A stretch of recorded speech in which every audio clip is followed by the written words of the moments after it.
아멘.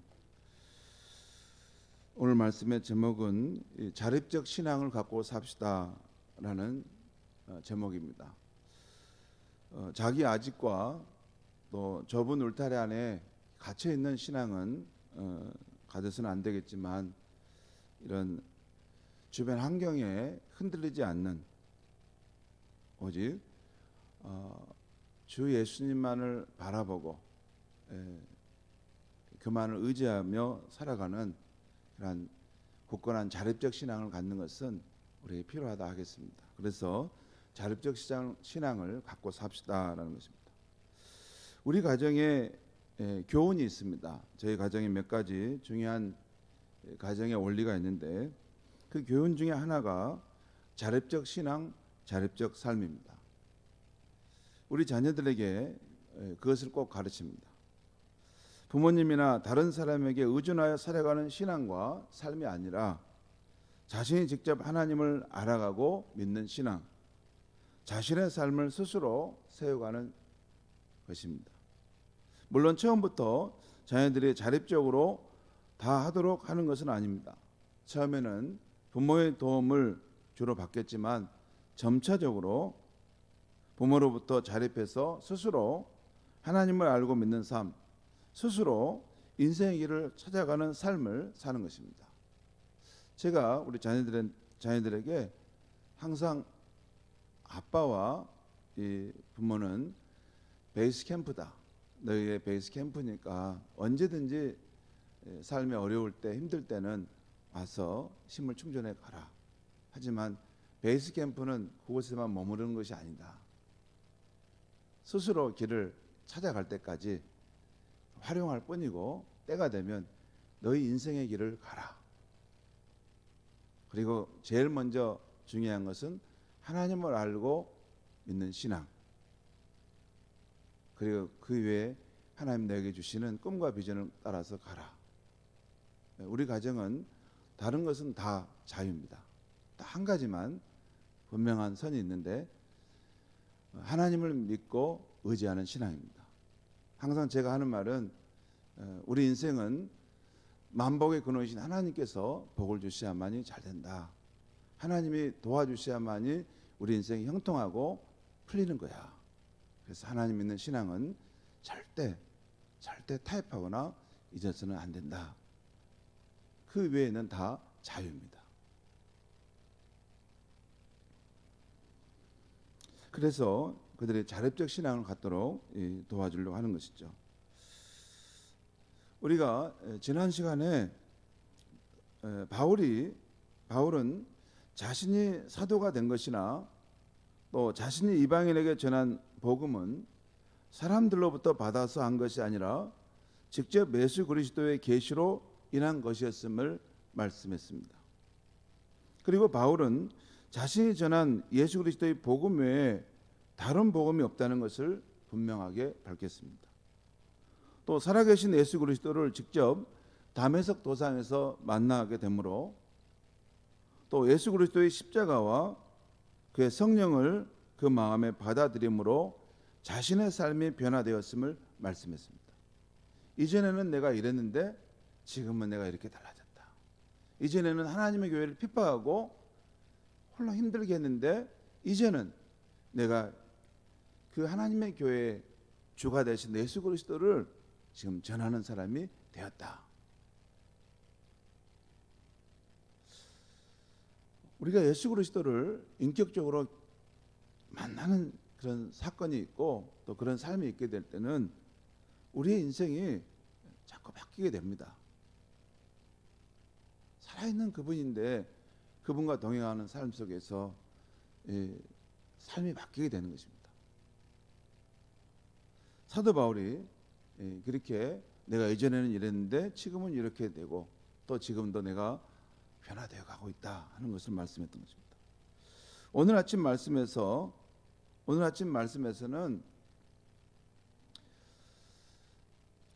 사도 바울이 자신은 예수 그리스도로부터 직접 사도로 부름 받았고, 또 이방인을 위해 복음을 전하는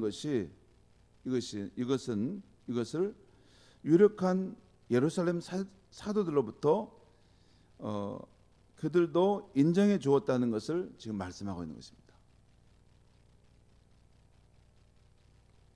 그러니까 자신이 사도로 부름 받았다는 것, 또 이방인을 위해서 복음을 전하는 것, 이것을 예루살렘의 유력한 사도들도 인정해 주었다는 것을 오늘 본문을 통해 말씀하고 있어요. 먼저 바울이 바나바와 함께 디도를 데리고 예루살렘 교회를 방문한 것은 예수 그리스도의 계시로 가게 된 것임을 말씀하고 있습니다. 여러분, 그 당시 바울이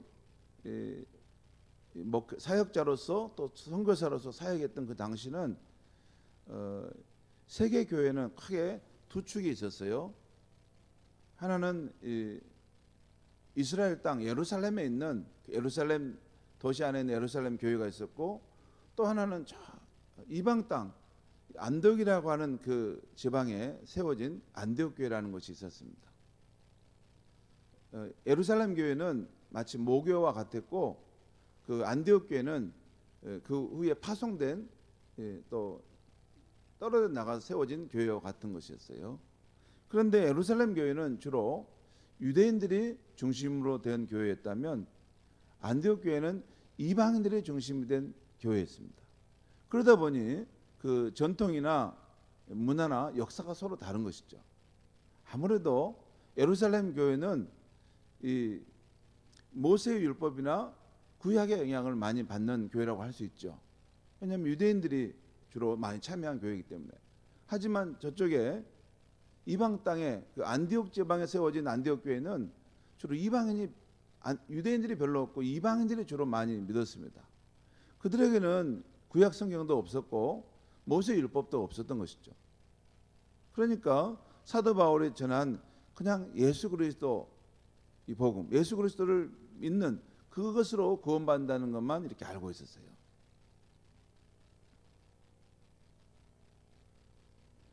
자, 그런데 나중에 이 안디옥 교회에 그 예루살렘 교회에서 신앙을 물려받은 그런 교인들이 와서 그걸 보고 예수 그리스도의 복음만으로는 구원을 받을 수 없습니다.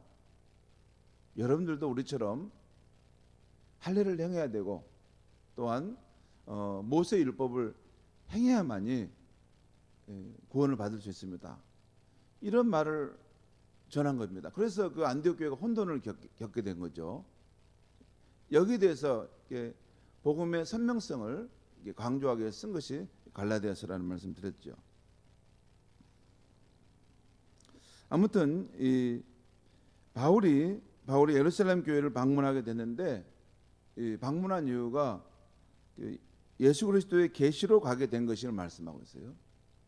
그러니까 예수님과 함께 동행하는 그런 사도였기 때문에 어느 순간 그 기도 속에서 예루살렘 교회를 한번 방문할 필요가 있다, 이런 어떤 성령의 감화가 있을 수 있습니다.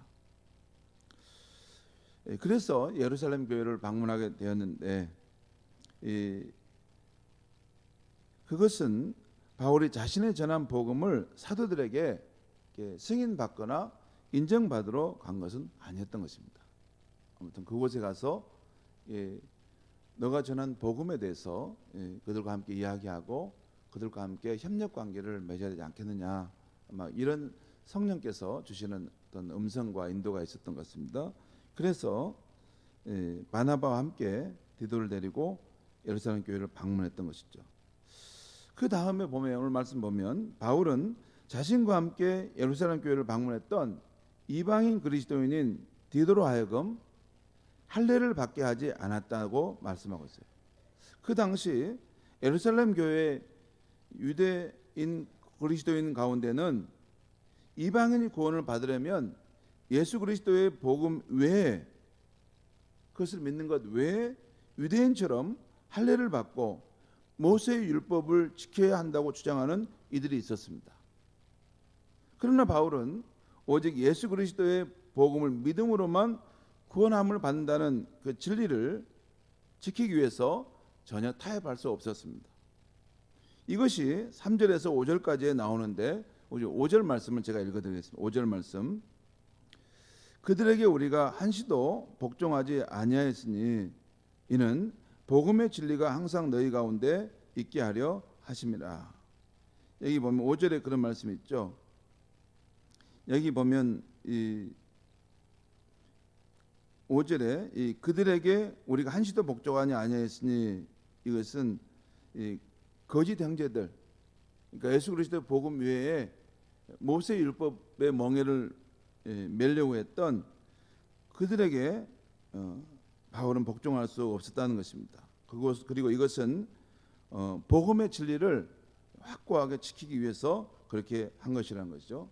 그러니까 그 이방인 그리스도인 디도를 유대인들 공동체 안에 가는데도 할례를 행하지 않고 데려갔다는 것입니다.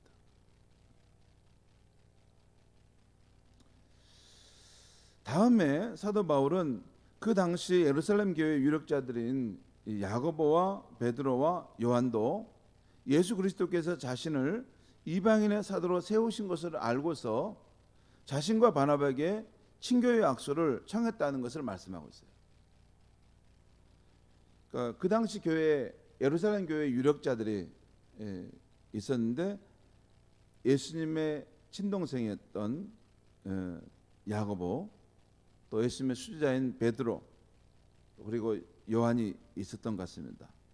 아무튼 그들을 만나서 자신이 이방인에게 전한 복음에 대한 이야기를 하면서 그들도 이 바울을 하나님께 예수님께 직접 사도로 세워서 이러한 이 복음의 사도로 쓰셨구나 하는 것을 이렇게 알 수 있도록 했고, 또 그래서 그들이 자신에게 우리가 함께 협력하여 우리는 유대인들에게 당신은 이방인들에게 해서 하나님의 나라를 세워갑시다 하면 서로 악수로 청했다는 것이죠. 그리고 그들이 부탁한 것은 다만 가난한 자들을 위한 구제를 하는 것을 잊지 말아달라, 그것만을 기억해달라 하는 걸 전했다는 것이죠. 이것은 복음의 본질이라기보다는 그 부산물로 나오는 것이죠. 우리가 복음을 경험하면 주변의 사람들을 사랑하는 것은 나타나지 않습니까? 그러니까 바울이 직접 부활하신 예수 그리스도께 받아 자립적으로 전한 복음을 예루살렘 교회의 사도들도 참된 복음으로 인정해 주었다는 것입니다. 여러분 이럴 수 있죠. 여러분도 그러고 저도 그러고 우리 각자가 받은 복음이 있습니다. 우리 각자가 믿고 의지하는 복음이 있습니다. 그런데 이것을 나는 확신하는데 그것을 공교회적으로 그것을 확신해주고 인정해준다면 더 든든하죠. 그렇지 않습니까? 나는 그로 인한 이런 기쁨과 열매와 또 확신과 행복이 넘치는데 공교회가 만약 그걸 인정하지 않는다면 흔들리겠죠. 그런데 내 안에도 그런 걸 있고 또 공교회도 지도자들도 당신이 받은 복음은 정말 귀한 복음이네요. 그 복음을 흔들리지 말고 확신 가운데 이웃과 이방인에게 전하십시오. 그렇게 말한다면 힘이 되지 않겠습니까? 사도 바울이 예루살렘 교회를 방문하여 그런 확신을 얻게 되었다는 것입니다. 성도 여러분, 이 아침에 우리가 바울의 신앙에서 배울 점은 우리의 신앙이 주변 사람들에게 흔들리지 않는 자립적 신앙을 갖는 것, 이것을 배우면 참 좋겠다는 것입니다. 여러분, 기독교 교리는 사도적이고 공교회적이지만 기독교 신앙은 철저하게 실존적이고 개인적이어야 하는 것입니다. 여러분, 우리가 믿는 교리는 이건 사도적이고 사도의 전승에 따라오는 아주 사도신경에서 말하는 그런 분명한 이런 것을 갖고 있고, 또한 공교회가 인정하는 그런 교리를 우리가 분명히 믿어야 되겠지만 우리가 갖고 있는 신앙은, 기독교 신앙은 철저하게 실존적이고 개인적이어야 되는 것입니다. 여러분, 교리라는 것은 일반적인 것이에요. 그것이 교리가 나를 살리는 게 아닙니다. 어떤 교리 항목이 우리를 살리는 게 아니에요. 그게 아니고 그 교리는 살아계신 그 예수님께서 우리를 위해서 십자가 속죄를 이루시고 그분이 지금도 살아계시고 성령으로 우리 삶에 역사하시고 우리의 삶에 오셔서 우리와 인격적인 연합 속에서 우리의 삶을 변화시켜 간다는 것, 이것은 실제입니다. 리얼리티예요. 그러니까 우리가 주님을 믿고 따르는 신앙은 철저하게 실존적이고 개인적이어야 하는 것입니다. 내 개인적으로 주 예수님과 인격적으로 사귀고 주님과 친밀히 연합되어 가는 신앙이 있어야만이 그게 건강한 신앙이고 자립적 신앙이 되는 것입니다. 어떤 분들은 교리를 이렇게 성경의 지식을 아니까 내가 그런 신앙이 됐다라고 생각하는 것인데 아닙니다. 그건 지식적으로 무엇을 깨달았다는 것이지 실제 그런 삶을 사는 것은 아직 아니죠. 우리가 그렇죠. 아침에 제가 형제 사랑에 대한 것, 형제 사랑은 희생하는 사랑 또는 구체적인 사랑 또 진실한 사랑이라는 말씀을 드렸지 않습니까? 그게 형제 사랑의 진면목이라는 걸 알지만 실제 그렇게 살아가는 것은 또 다른 문제지 않습니까? 마찬가지죠. 예수님께서 정말 우리의 구세주가 되고 우리의 생명과 또 행복과 내세의 영원한 구원이 된다는 것을 우리가 알아도 그 예수님을 정말로 포도나무와 가지처럼 깊이 내가 교제하고 연합돼서 그 생명의 열매를 맺는 것은 주님과 나와의 실존적이고 개인적인 그런 관계 속에서 이루어지는 것입니다. 그렇기 때문에 우리가 그런 건강한 신앙, 자립적 신앙을 가지려면 무엇보다도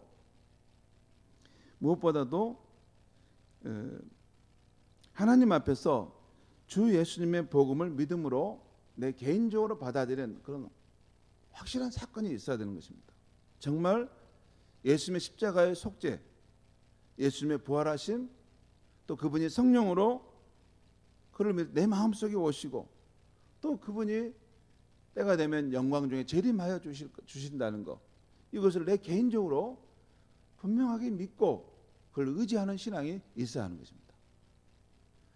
그 다음에 우리가 신앙생활을 할 때 주변에 있는 사람들을 바라보지 않고 항상 주 예수님을 바라보고 그분을 의지하면서 살아가려고 하는 그런 신앙적 결단이 있어야 하는 것입니다. 우리 신앙의 여정의 길을 보면 여러분 여러 상황들이 많이 발생해요. 파도나바처럼 우리 주변에 왔다 우리의 삶을 이렇게 어렵게 하는 환경도 있고 우리의 신앙을 이렇게 흔들 수 있는 그런 상황도 있습니다. 그럴 때 나는 오직 구원자인 예수 그리스도 그만을 늘 바라보고 그를 푯대로 삼고 그를 의지하면서 살아가야 되겠다.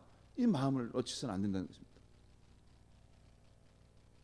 그리고 실제적으로 늘 말씀과 기도로 주 예수님을 인격적으로 개인적으로 만나고 사귀면서 살아가는 것입니다. 성전에서나 집에서나 숲속에서나 직장에서나 순간순간 주의 성령을 의지하여 주님과 교제하는 삶인 것입니다.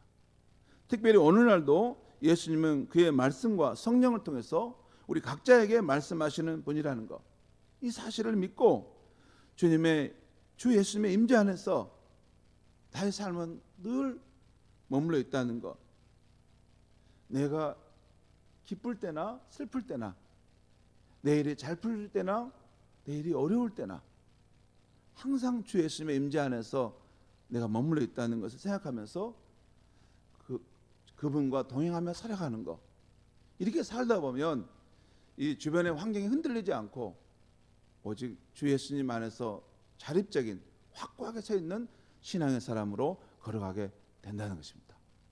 사도 바울에게는 그런 자립적인 신앙이, 건강한 신앙이 있었고 그런 관계 속에서 예루살렘에 있는 유력한 사도들과 함께 협력하고 연합하는 삶을 살아가는 것입니다. 종수적인 신앙은 아름다운 것이 아닙니다. 오직 주 예수님에 대해서만은 우리가 그에 속한, 그에게 의존하지만 그의 모든 사람에 대해서는 자립적인 신앙, 주변의 상황이 흔들리지 않는 그런 자기만의 주님이 인정하는 신앙을 갖고 살아가는 것, 그것이 건강한 신앙이고 주님이 원하시는 아름다운 신앙의 모습인 것입니다. 오늘 이 아침에도 저와 여러분이 그런 자립적인 신앙, 주님을 의지하고 주님을 사랑하는데 그 주변의 모든 환경으로는 자유로운 오직 주님만 의지하고 사랑하며 살아갈 수 있게 해주십시오 하는 그런 저와 여러분의 마음의 결단이 있기를 간절히 바랍니다. 기도하겠습니다. 하나님 아버지, 오늘 이 아침에 이 사도 바울의 신앙을 통해서 주변 환경에 흔들리지 않고 또 넘어지지 않는 자립적인 신앙의 삶을 알게 하시니 감사합니다. 하나님 아버지, 우리가 하나님 앞에서 주 예수의 그 생명의 복음을 받아들이면서 우리가 하나님을 아버지로 부르고 예수님과 이런 인격적인 관계를 맺게 되었는데, 주님, 우리가 이 세상 살아가면서 자꾸 주변 환경을 보고 또 주변의 사람들의 소리를 듣고 우리가 흔들리고 또 마음의 상처를 받고 넘어질 때가 있습니다. 하나님, 예수님, 우리가 오직 주 예수님만을 늘 바라보고 의지하고 그 외에 다른 그 무엇으로부터도 흔들리지 않는 독립적인 신앙을 갖게 하여 주시옵소서. 그리고 주님 안에서 그런 갖는 그 귀한 신앙을 가지고, 정금보다 더 귀한 신앙을 가지고 하나님을 기쁘시게 하고 또 하나님의 뜻을 이 땅에 이루어가는 그런 아름다운 신앙인으로서 살아갈 수 있게 하여 주시옵소서. 예수님의 이름으로 기도하옵나이다.